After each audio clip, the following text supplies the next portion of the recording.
মুহূর্তে যে breaking news এই মুহূর্তে যে ব্রেকিং নিউজ এসেছে উদ্ভট অঙ্গভঙ্গি আর ভারসাম্যহীন বাক্যে চলছে সংবাদ উপস্থাপনা।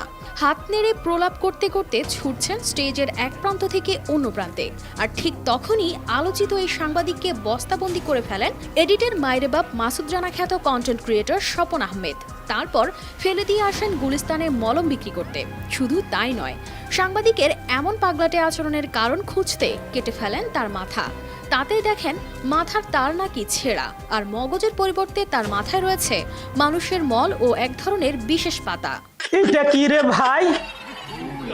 আরে মানুষের মাথায় তো আমরা উদাহরণ দেই যে গোবরে ভর্তি, কিন্তু এখানে তো তার মাথার ভিতরে তো গরুর গোবর না, তার মাথার ভিতরে দেখতেছি মাঠের অলরাউন্ডার আমি, আর ঘরের অলরাউন্ডার টাইলক্স।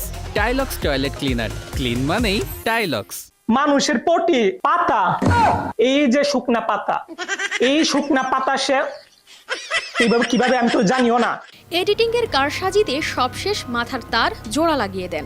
এরপর আবারও প্রলাপ করতে থাকেন জোকার খ্যাত সাংবাদিক ময়ূখ রঞ্জন ঘোষ। স্ক্রিনে নানা নাটকীয় ভঙ্গিতে উত্তেজিত ভাষায় করেন সংবাদ উপস্থাপনা, ছড়ান অযৌক্তিক ভিত্তিহীন তথ্য ও গুজব, জোর গলায় নিজের মতামত চাপিয়ে দেন অন্যের ঘাড়ে। এছাড়া বাংলাদেশ নিয়ে বিভিন্ন বিষয়ে বিতর্কিত মন্তব্য করে দুই বাংলাতেই ব্যাপক আলোচিত ও সমালোচিত এই সাংবাদিক। দম থাকলে আর বাংলায় এই মুহূর্তে ময়ূখ রঞ্জন ঘোষ আপনাদের বক্তব্য লিখুন এবং পাল্টা জামাতিরা নিজেদের বক্তব্য লিখুক, হক বিতর্ক। তার এমন বিতর্কিত কর্মকাণ্ডকে এডিটিং এর মাধ্যমে তুলে ধরেন এই কন্টেন্ট ক্রিয়েটর। হাস্যরসাত্মক এসব ভিডিও দেখে চোটে না গিয়ে উল্টো প্রশংসায় পঞ্চমুখ সাংবাদিক। রিসেন্টলি আমার যে ভিডিওটা অনেক বেশি ভাইরাল হয় সেটা হচ্ছে হকার সাংবাদিক। হকার সাংবাদিক হচ্ছে ইন্ডিয়ান একজন সাংবাদিক। উনি আমাদের বাংলাদেশ নিয়ে অনেক মিথ্যা সংবাদ প্রচার করে। একটু বিনোদনের মাধ্যমে প্রতিবাদ করি, তারপর ওনাকে বস্তার ভিতর ভরে ফেলি।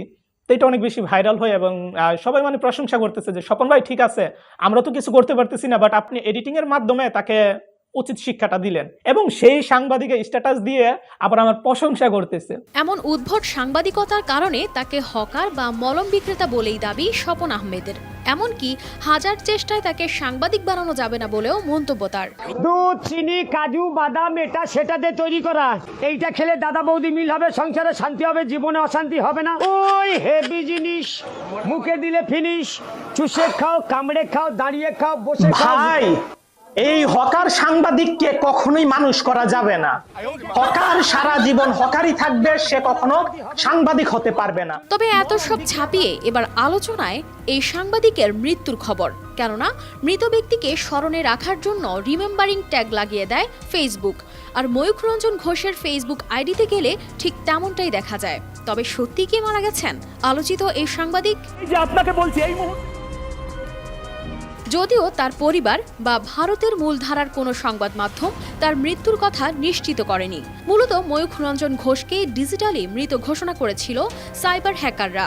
এর আগে 2021 সালের 21 জানুয়ারি বৃহস্পতিবার ভোররাতে দক্ষিণ কলকাতার মহাসড়কে মোটরসাইকেল দুর্ঘটনায় মারাত্মক আহত হন ময়ূখ। সেই দুর্ঘটনায় তার মাথায় গুরুতর আঘাত লাগে। সে সময় প্রাণে বেঁচে ফিরলেও মাথায় আঘাত লাগার কারণেই হয়তো তখন থেকে এখন পর্যন্ত এমন মানসিক ভারসাম্যহীন আচরণ করছেন ময়ূখ, এমনটাই ভাবছেন কেউ কেউ। ও বাবু কি সুন্দর, এটা স্বাধীনতা সংগ্রামীরা করতে পারে না। বাংলাদেশের ছাত্র জনতার আন্দোলন নিয়ে শুরু থেকেই বিতর্কিত মন্তব্য করে গেছেন ময়ূখ। এমনকি আন্দোলনকে মৌলবাদের সঙ্গেও তুলনা করেন তিনি।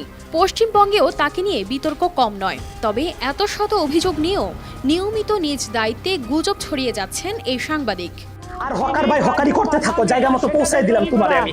কানিস ফাতেমা শিমু, RTV। জীবনে অশান্তি হবে না, মাথা ছেড়ে দেওয়া চিন্তা করে দাদা বুড়ো বুড়ি মিল হবে।